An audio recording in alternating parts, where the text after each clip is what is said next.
Hello, everybody. This is Angie Callen, your host of No More Mondays podcast. Good start to the week. I hope you're all doing well out there.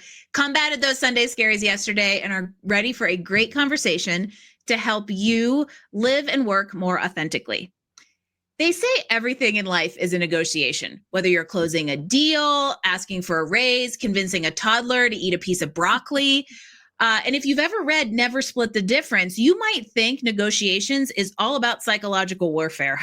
But is it really?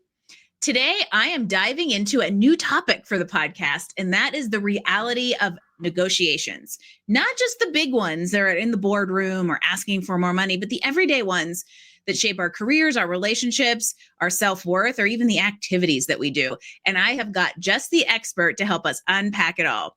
Susie Tomenchok is a powerhouse in negotiations coaching, where she helps professionals and executives get more comfortable with these tough conversations and teaches them how to leverage negotiation skills for success without feeling like we have to play hardball.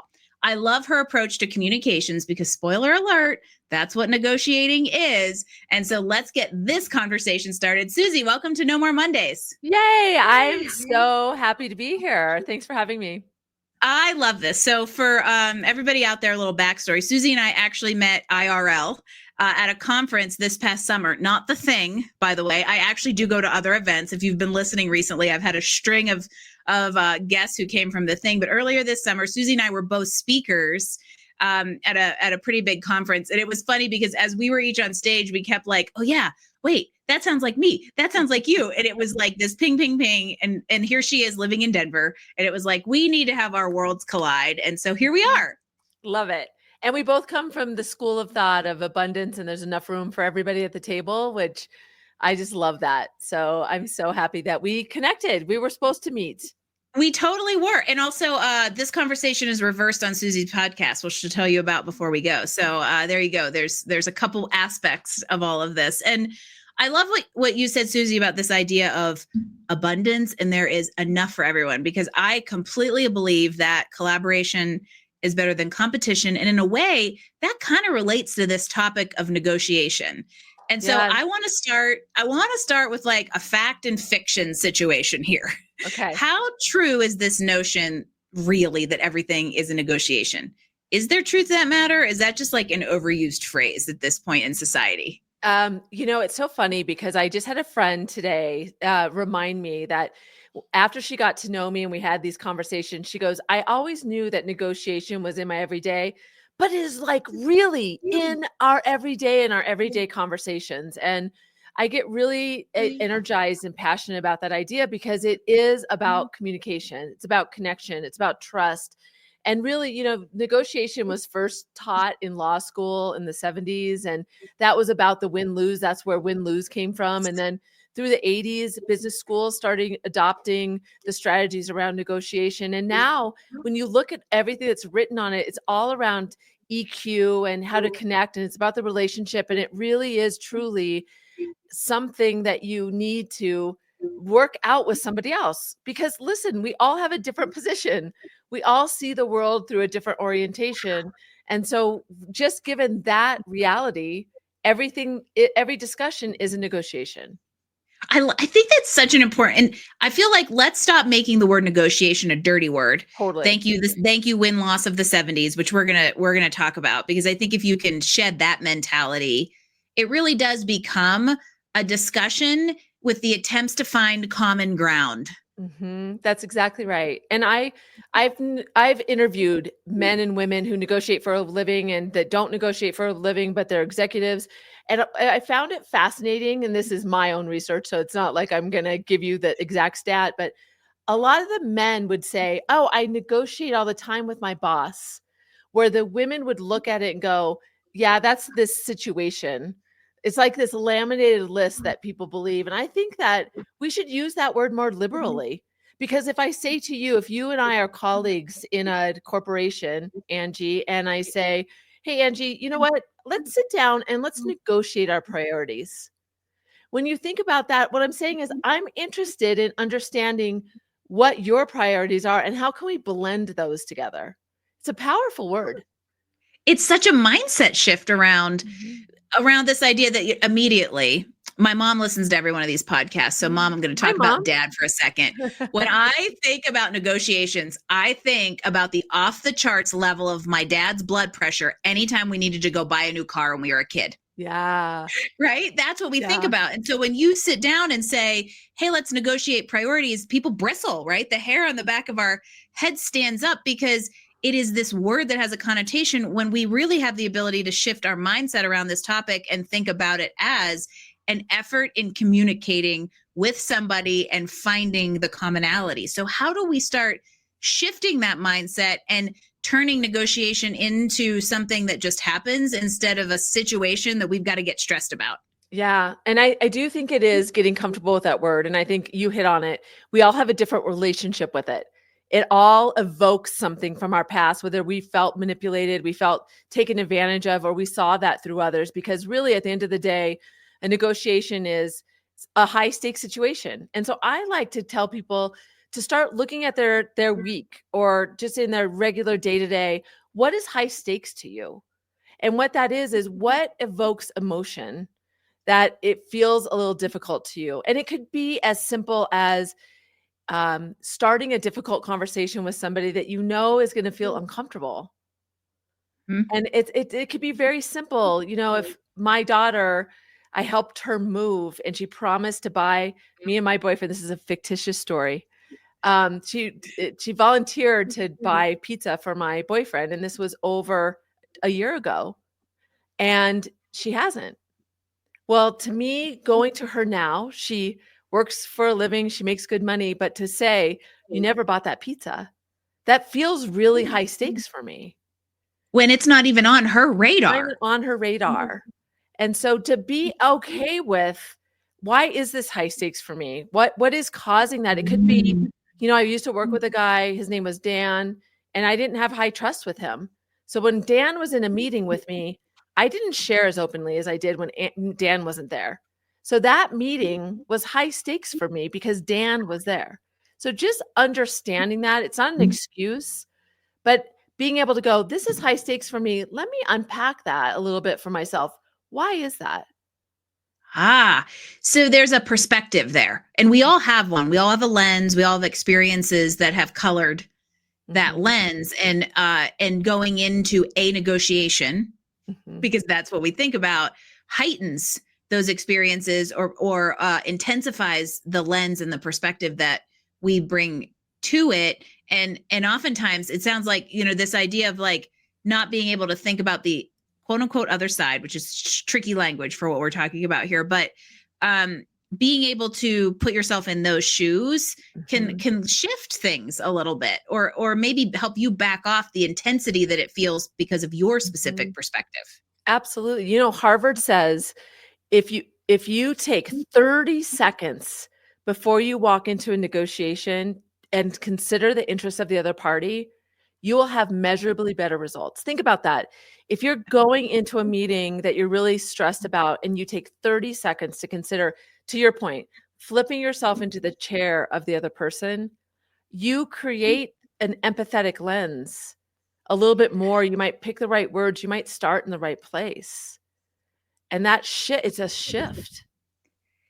It almost changes the stakes in my mind because, you know, I'm envisioning, I don't know why the show Succession just popped into my head, right? The hardball aggressive, Kendall's out outside the boardroom, smacking himself and getting himself all amped up to go win a negotiation versus how can I go in here and create symbiosis instead of a mutually exclusive win-loss environment? Exactly. That's exactly right. And they say emotion is not a good strategy because it clouds our ability to think.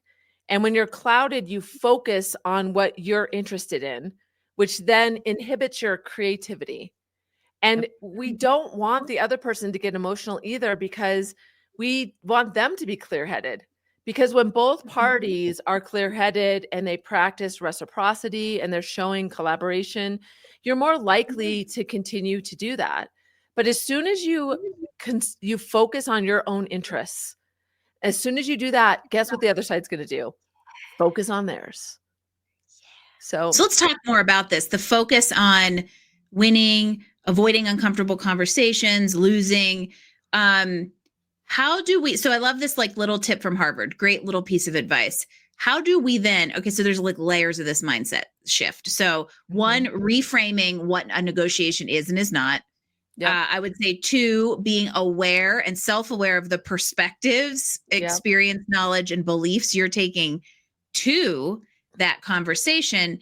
And now we get into this, how do we stop thinking about it as win-loss and start thinking about it as a conversation? What are some tips, tricks, other things in addition to this, like 30 seconds of empathy? Wouldn't we love for the whole world to have 30 seconds of empathy right now? What are some more things that we can do to neutralize the mindset going into these tough conversations? Yeah. Well, I think identifying that it's important to you and understanding what you need to do. And I'm going to introduce, I think, an important framework. It's called P.A.C.E, and it kind of goes to what you said, and it's P.A.C.E, and it's prepare, aware, close, and evaluate. And the prepare and the evaluate are things you do on your own, and the aware and the close are you in the room. And so the key to negotiation is, if you talk to any negotiator, it's prepare. The party that's more prepared is going to have a better chance statistically of having a better outcome. So prepare is really important. And the reason that I think it's so important too is if you have a plan that your past self, once you get in the room, prepared for you, and you think about, how am I going to frame this? How am I going to practice silence? What's important to me? What's important to them? And really prioritize like your floor and ceiling. When you go into aware, you need to be present in that moment. You can't be solutioning. You need to take that plan that your past self has created for you and really be aware of, what else does Angie need to know? Why did she ask me that question? What do I need to do to shift her mindset? She's getting emotional. What do I do to calm her down? How do I show that I want to work together and I can give her something so that she feels like we're going back and forth? So even having that framework helps you say, okay, I'm going to do this to face this high stakes situation. Is that helpful? Absolutely, because I'll tie this back to what we've been talking about kind of since the beginning, which is, if you prepare and you are aware, that means you're preparing and aware of the 360 of the situation, Yep. and not just in your own world, which means you have prepared by being aware of what the other the other side of the table may be interested in, maybe prioritizing, preparing for various priorities they may have, and also knowing the order of your priorities, what are deal breakers, where you're willing to kind of negotiate or trade off, right? Yeah, for sure. If you don't have a walk away, you don't have a plan. And you have to be really honest about that, because if you don't have anywhere to walk away to, you don't have options, that's bluffing. And that is not, there are Carnegie Mellon, their PhD program, they have the students negotiate in any situation they're in, whether they ask for a side with their sandwich at the deli, or they go to the grocery store and they whatever's beyond what's advertised. And the only place they say you can't negotiate is the gas station. And it was so interesting to think about. People are negotiating all around us all the time. Some people feel more comfortable with it than not. Even that kind of idea that it's happening all the time allows you to be curious about it, ask more questions, push a little, just kind of understand this, have situational awareness of what's around you. Shall we all now pause and give Susie a giant cookie for, I believe, unknowingly bringing up my alma mater on my podcast? How fun is that? How fun is that? I love it. And so here's something I was kind of going to ask, and I'm almost come to a conclusion, but I'll ask it anyway. Is negotiation a skill or a personality? I actually feel like it might be neither, but I want to hear what you think. Wow, that is so interesting. I would say off the top of my head, more of a personality, because, and I'll tell you why. My colleague Dan was a typical sales guy, and he was really did negotiation as you would have read it in the textbook. Yeah. Taking So the he had like power a seat. natural, Yeah. he had a natural disposition for Yes, it. exactly. Okay. And sometimes that worked for him, but I'll tell you what, there were a few clients that asked for their accounts to be moved over. And I think that was because of the lack of connection, that lack of Mm-hmm. relationship. And it's more than a game. So I think that I like people to learn how to negotiate, but make it comfortable for them.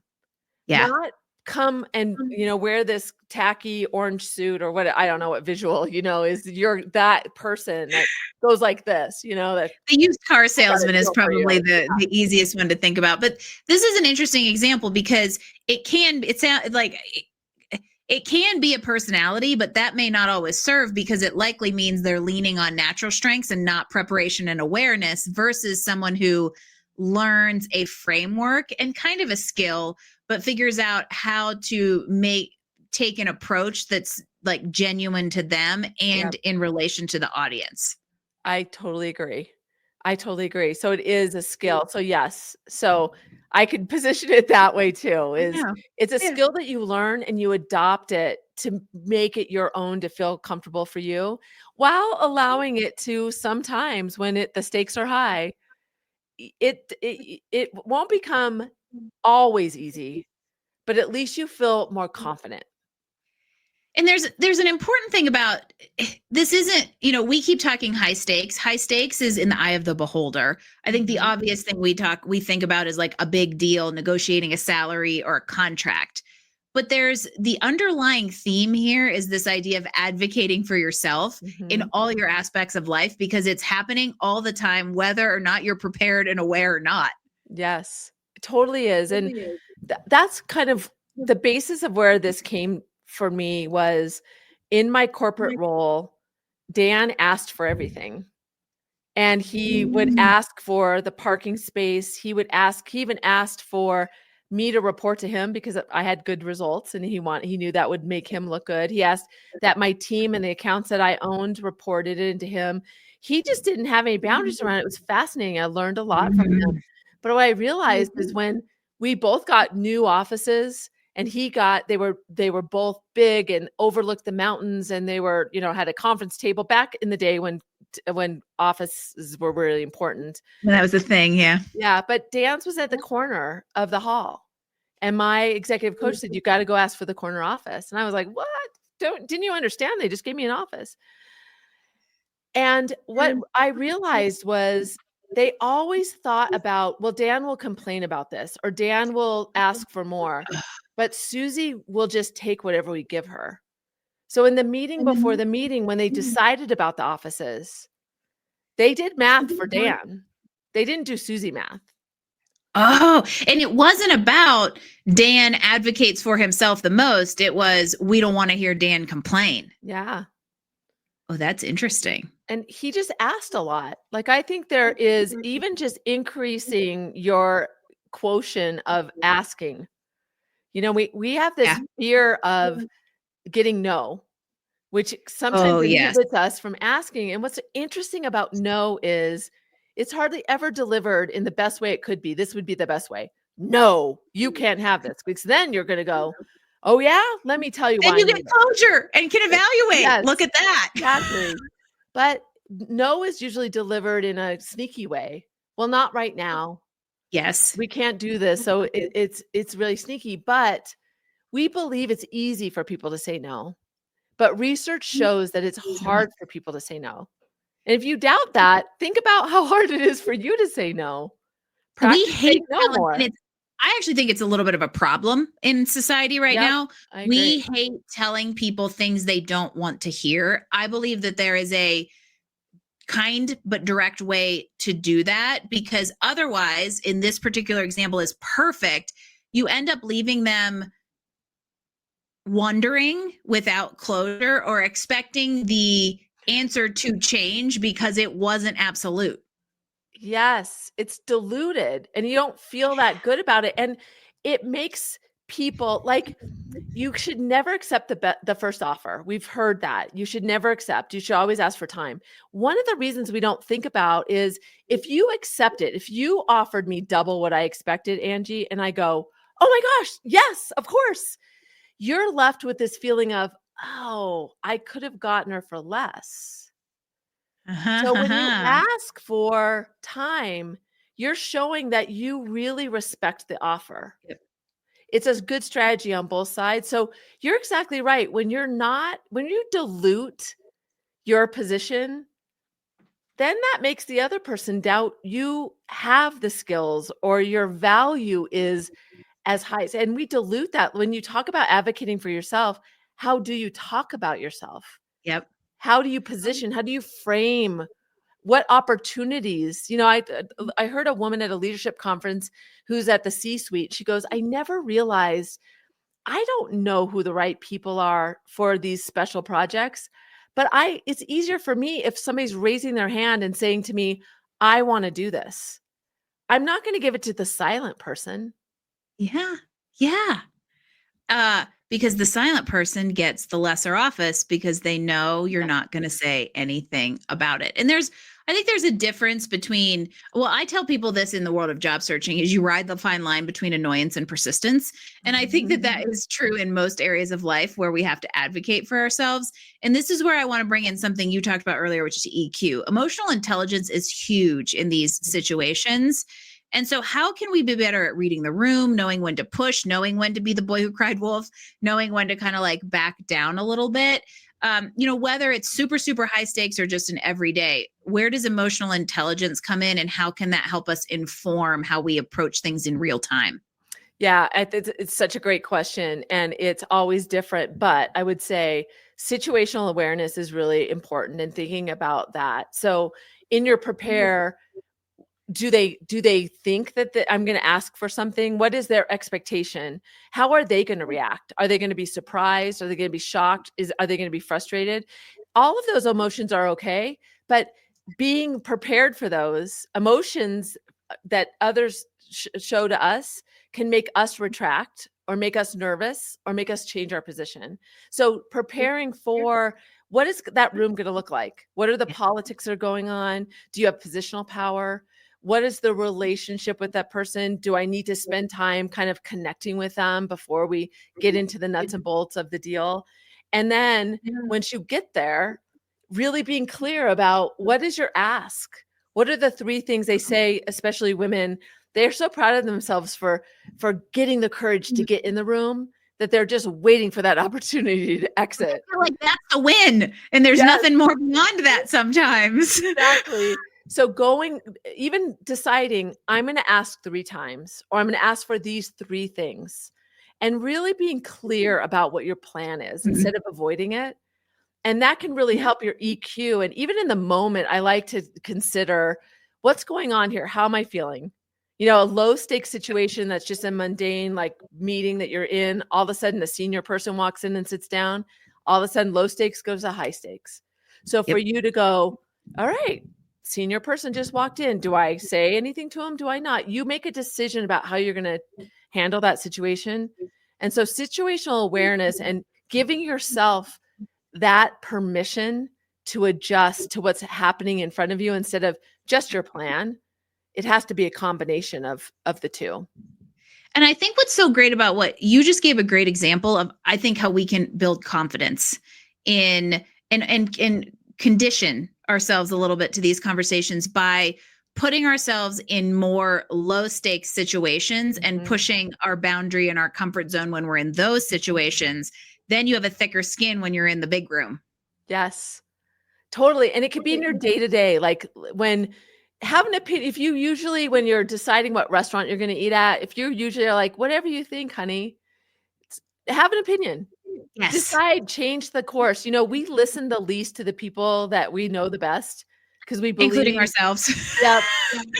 And so practicing silence interrupts that regular cadence, makes people think. Really thinking about how are you clear? Even making the choice, well, you know what? I feel like Thai food tonight. I want us to go to Thai.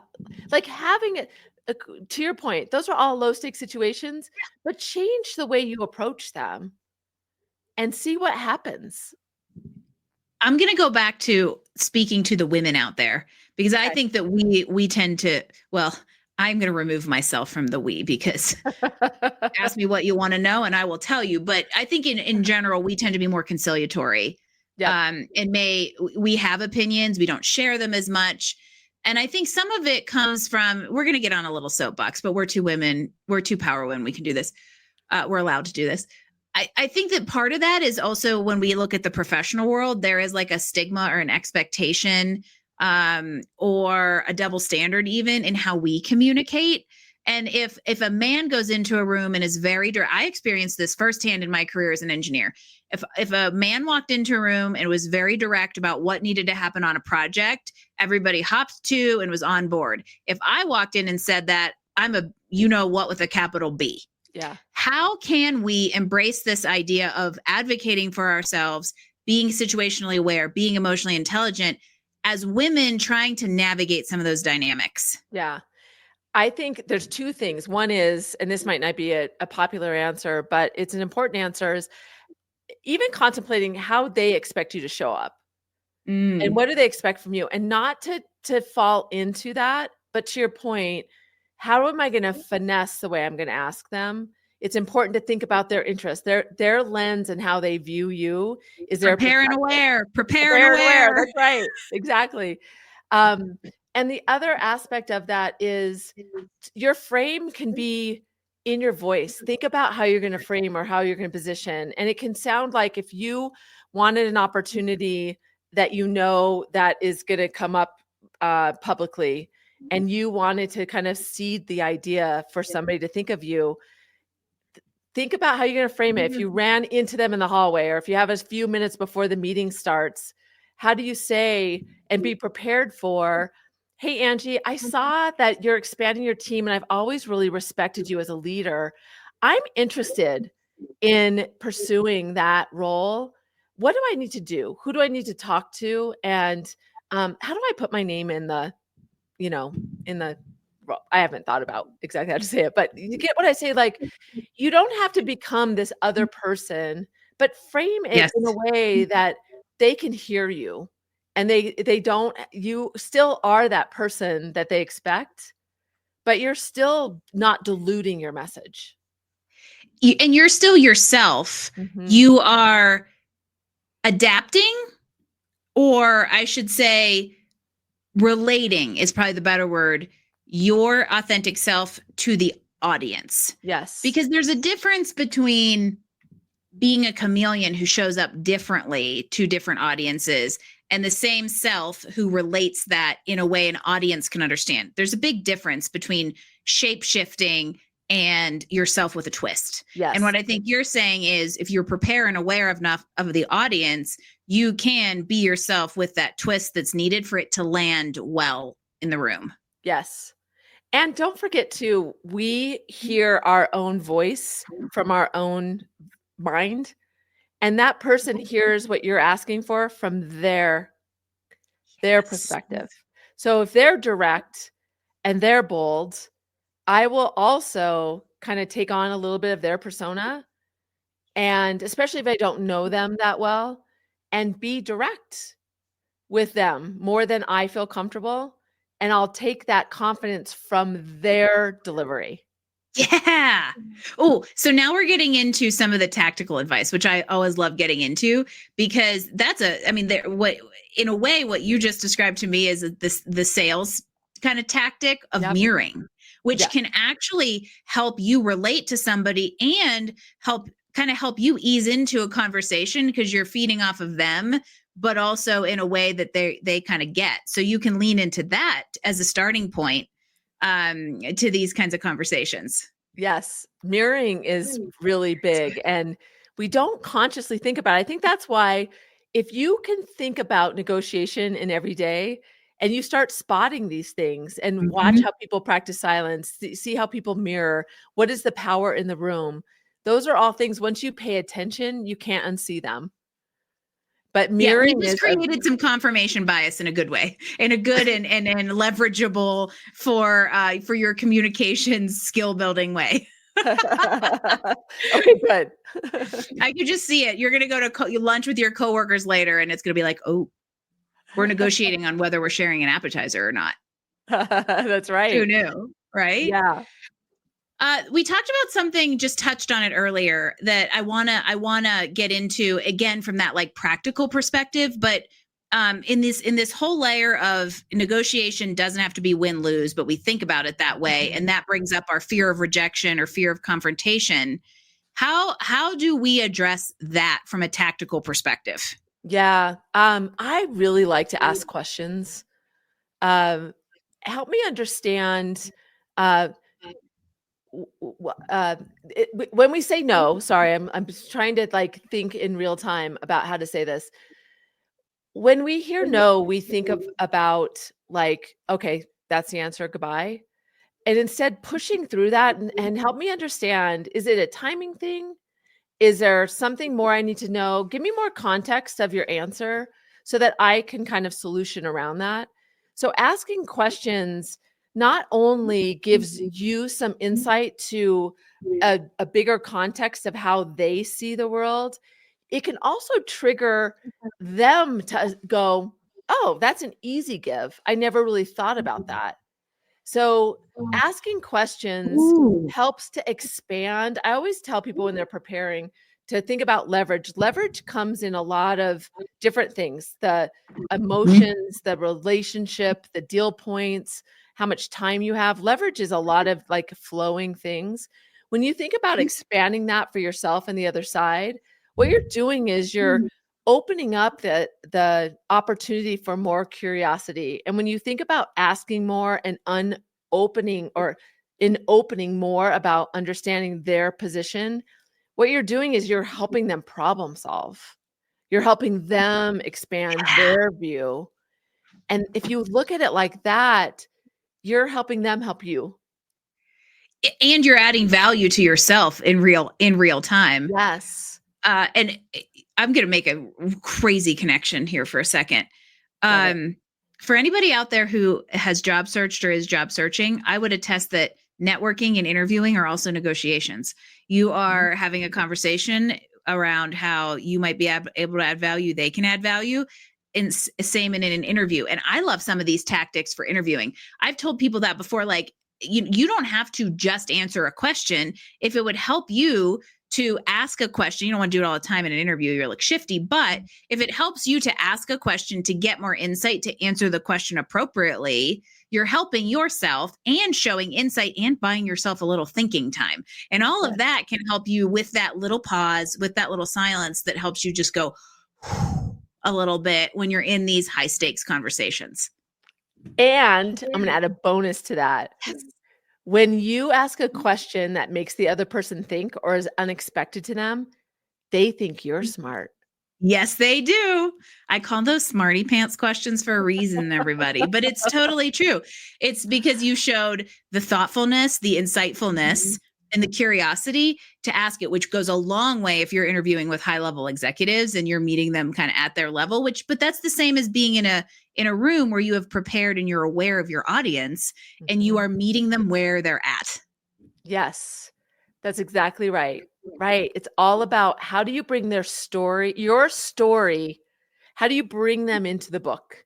How do you show them the page so that, and I like to think about how do I keep reframing their mindset to understand, ooh, that's interesting. She asked me a question about this. She still doesn't understand this part of why this is so important to me. So add some more color to that. And you're shifting. I like to think about like the visualization of it in an intense situation, thinking about that space and how do you guide them to understand where you want them to go to get to Because close. Yeah, because again, if we come back to the beginning of this conversation and we stop looking at this as I'm sitting across the boardroom or across the table from somebody, and one of us is going to win and one of us is going to lose. And Yep. I go in with the willingness to understand them and maybe meet them where they're at. I have a higher likelihood of potentially bringing them over to me, but also now I don't have the goal of bringing them all the way to me. I know there's a middle ground where we can both win. Yes, for sure. And you know, the research around women is that women are great as negotiators for others. So reframing that as how is this more than just about me? But the other thing is that women are great negotiators if they have clarity. where Yep. men tend to be able to negotiate in ambiguity. And so the clearer you can get about what that is that's important to you, the more you're going to go for it when you know what's important. And what that does is it allows you to go, oh, Angie doesn't understand that this is exactly what I want. What can I give her that's around this that's important to her? And statistically speaking, you are 100% right. It's something like 47% of women negotiate a salary versus like, I don't know, probably 100% of men. I think it's like 85%. And it's, women tend to be harder on ourselves, on our self-worth and our value. And then we end up undercutting. And so while this, everything we're talking about is applicable to every gender, I hope you ladies in the room are listening a little bit more attentively, because we tend to fall into some of these traps we're talking about, or we stay small and stay quiet in the room because of that fear of rejection, fear of confrontation, fear of looking like the big B, et cetera, et cetera, et cetera. Totally. And listen, I have 3 girls, and my oldest is 30, 28, and 26. So they're all in the professional world. And I'll tell you, I'm super proud. My 26-year-old was having her annual review, and she said, Mom, help me think about what I want. And so I can have the meeting before the meeting with my boss to really signal, these are the goals that I've got, and this is my expectation. Because when you go to your annual review, the decisions have already been made. So we talked about the meeting before the meeting that she'd have her with her boss. And then right before her annual review, she called me and said, okay, Mom, let's talk about, if they give me less, let's talk about what is my response? If they give me exactly what I want, let's talk about what's my response? And if they give me more than I expected, what is my response? It's important to really think about, how are you going to be elated? How are you going to show your disappointment? How are you going to be like, this is great. I really appreciate this. This is what I want next. And so really I just loved that she did that, because I was like, this is brilliant. I'm so proud I will of her. take part credit because, she's my You can kid. I'll give it to you. But I loved that. That's such an easy, such a visceral way of saying, Yes. how do you look at negotiation, and not just accepting, especially just wait till, I was the path of least resistance. I would just work really hard and let them give me, until I learned from Dan. Why not ask in your voice for more and advocate for yourself and position and look at it that way? Because the worst thing you're going to get is no. And today you're probably not even really going to get a hard no. Right. I love it. They're going to be diluted, or you're going to get a soft no. I had a client tell me that the other day. They're like, I asked to move to a different team and I got a soft no. And I was like, what the hell's a soft no?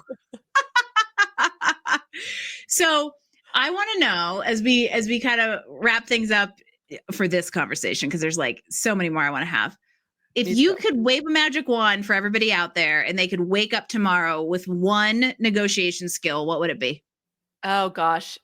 It's like a wheel in my head, and it's going to stop on something, because there's like so many. I hear the wheel of fortune like, wheel.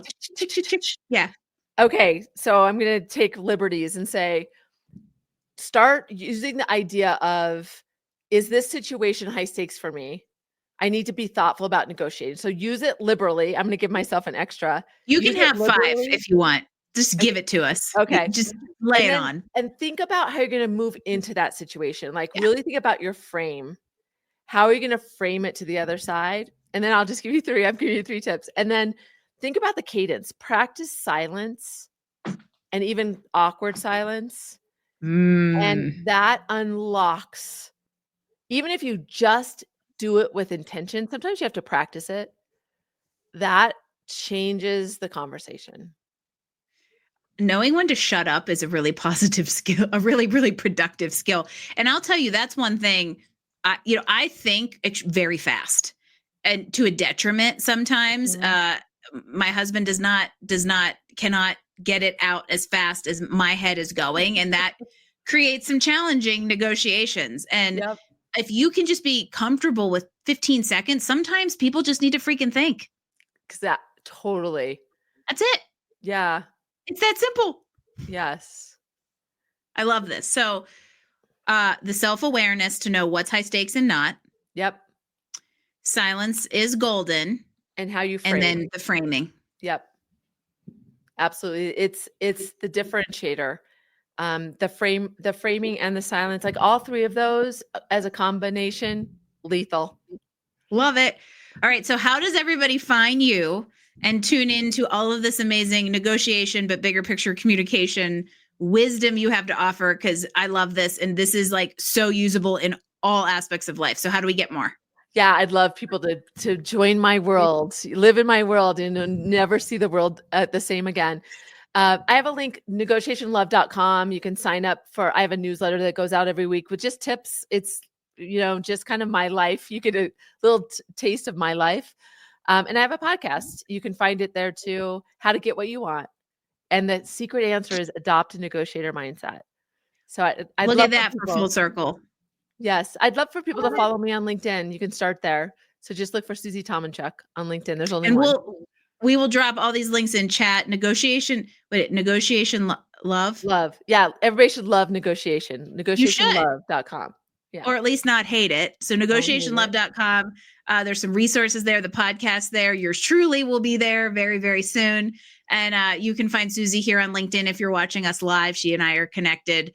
And her newsletter is great. Like me, you get a little lens into Susie's life while learning about negotiations, and that makes it just more and more approachable. And so I am so appreciative of your time and sharing all of these. There's a ton of mindset, but practical stuff here to just reframe, rethink, and approach negotiations differently. Because at the end of the day, it's a conversation, not a win-lose situation. Love it. So it's so fun. Thank you so much for letting me be here with you. This has been fantastic. Susie, again, thank you so much for being your authentic self and joining us today. And all of you out there who are listening, I appreciate you starting your Monday morning and your week off with us. I will see you next week for another edition of No More Mondays podcast.